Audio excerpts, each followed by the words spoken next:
Yan, isang mapagpalang araw mga ka-MJ.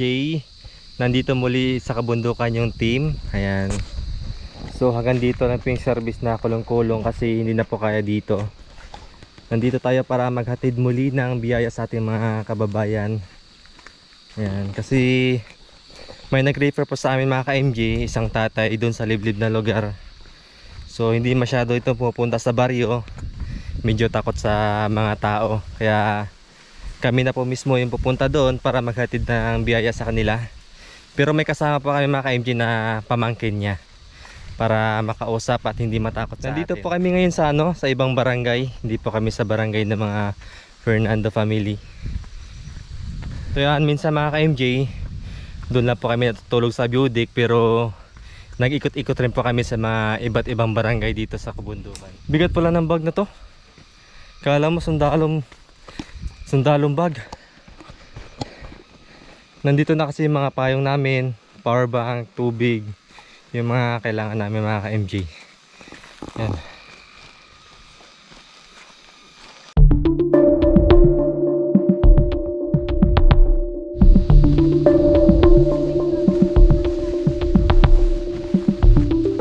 Grabe. Bangin pala dadaanan namin dito. Bangin kayo na. Abday. Makakit yung daan. Saan pa po? Ay, sa paanan, parang paanan na. May bahay pa pala doon, oh. Si Binsar, di ba doon pa? Napuntahan namin dati taniman niya doon eh. Dito na kami kaya. So yan yung turo ni Kuya mga ka-MJ. Doon pa sa may paanan ng bundok. So ganun talaga, no? Kahit malayo, basta kaya ay pinupuntahan talaga ng team. Yan, buti malakas yung hangin, no? Sarap maglakad.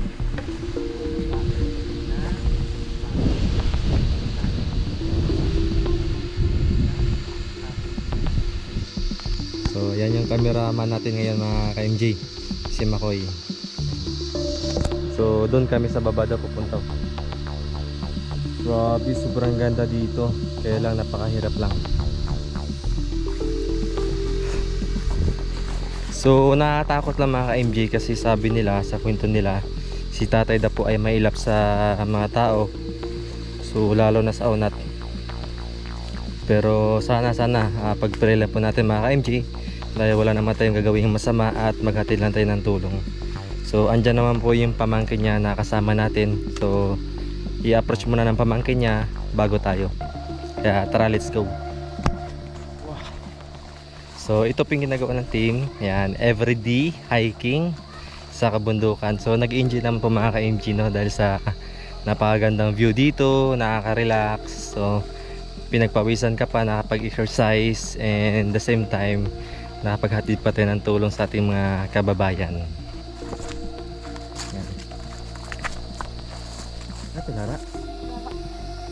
Mga ligaw, no? Ang liliit, oh. Tingnan po. Pero mas maanghang yun, di ba po ate? Maanghang po yun. Yan, no? Mga ligaw na sili, marami dito, ligaw na kamatis. Meron po dyan. Mga ligaw na kamatis, di ba? Maliliit. Ay, grabe. Sobrang lamig ng hangin dito mga ka-MJ. Tingnan niyo yung mga dahon. Yan.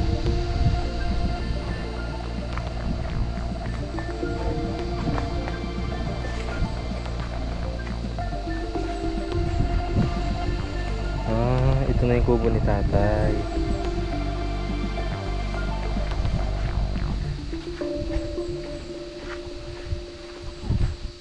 Nakakaawa naman yung kubo ni tatay. Butas-butas na rin, oh. So talagang gusto niya lang dito mag-isa sa buhay, tahimik.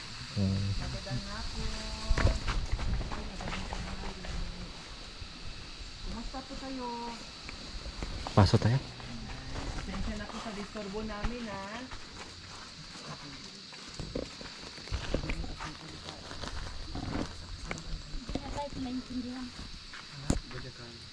Senyas lang. Sige.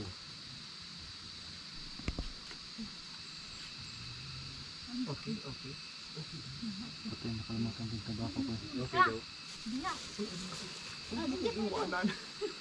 Dito kasi Pag nalilipasan, parang sinusumpong siya. Pero pag hindi naman, ay okay naman. So, dala din po ito. Meron kang dala ng depression po mga kabayan. Kasi nga, ay, iniwan ito. So yun po mga ka-MJ, habang nag-interview sila Madam Lore dyan, iikot pa tayo dito sa paligid ni tatay, no? Lang talaga. Mag-tour tayo dito sa paligid niya. Ayan. Sitwasyon ngayon. Tara, let's go.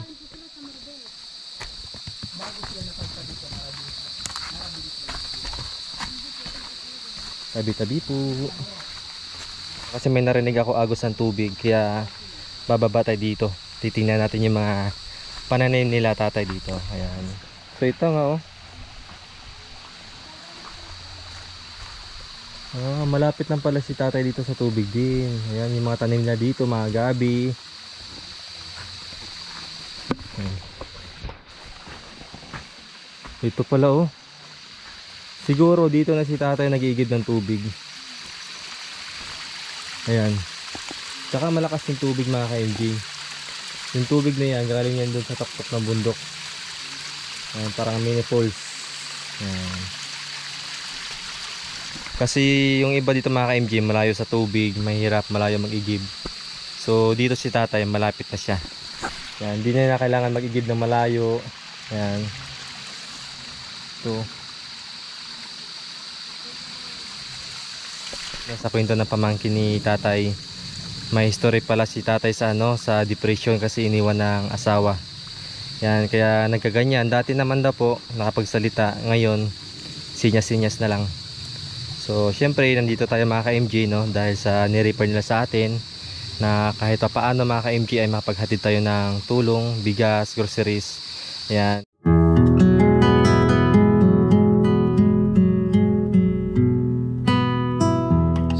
So mga ka-MJ, tapos na, nabigyan na po natin yung ayuda kay tatay Ronnie.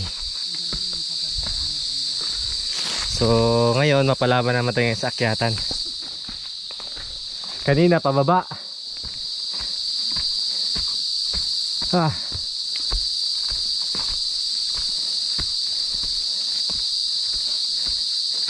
Ayos si ate Katrina, may dala ng bini ng mais saka tubo.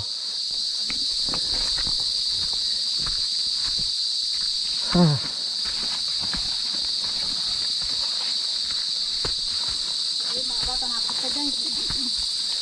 Inulubos na lang hiniba. Hingi. Ito.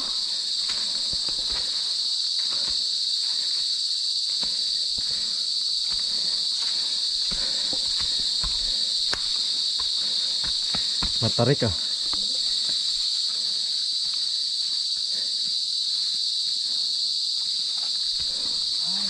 Ay.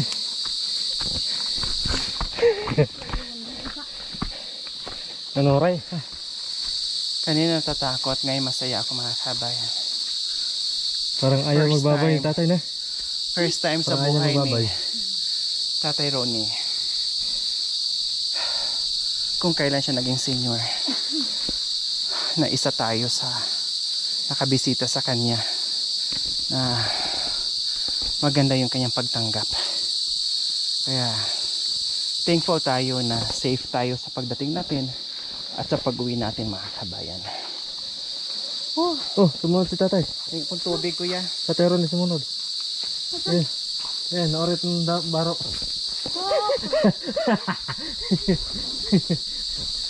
Akay na mag-shock.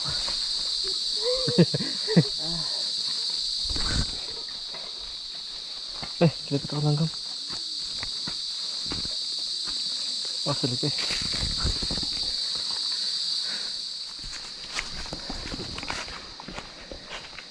Pagod So doon pa kami akit sa taas mga ka-MJ Kung makikita nyo po yung dulo ng mga puno doon Ayan, doon pa po yung kalsada.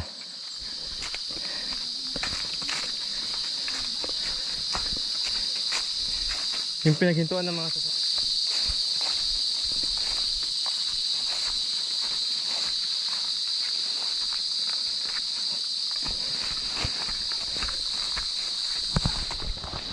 Nakakalungkot lang kasi parang masaya na si tatay kanina na may bisita, masaya nakapagkwentuhan. Tapos aalis na tayo. Kaya yung nagbabay si Madam Lori. Parang nakita ko sa mungka dyan parang malungkot na. Parang ayaw niyang umalis tayo. Kasi may kakwentuhan siya. Kasi siya lang mag-isa dun eh. Wala mga kapitbahay dito mga ka-MJ. Ha? Yan.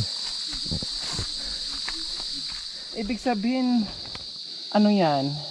Hindi yan ihi ng kalabaw kasi nasa itaas. Ihi ng tao yan. Talagang ganyan lang po pag naong. Kuwat daw to mga kabayan. Buhat ng bundok. O nakakain. Ayan. Ang ganda oh. O diba? Pero sabi na ang uong daw o kuwat kung tawagin na dito sa kanila or mushroom ay masarap daw ang lasa kapag yung nakaganyan pa. Hindi pa nakabuka. No? Ito naman okay pa kasi hindi pa naman siya nag-aano, yung parang naghihiwa-hiwang ganyan. Dito na ano? Oh, boy, kumusta? Ayos lang. Hindi naman pagod. Malapit lang sa atin yan.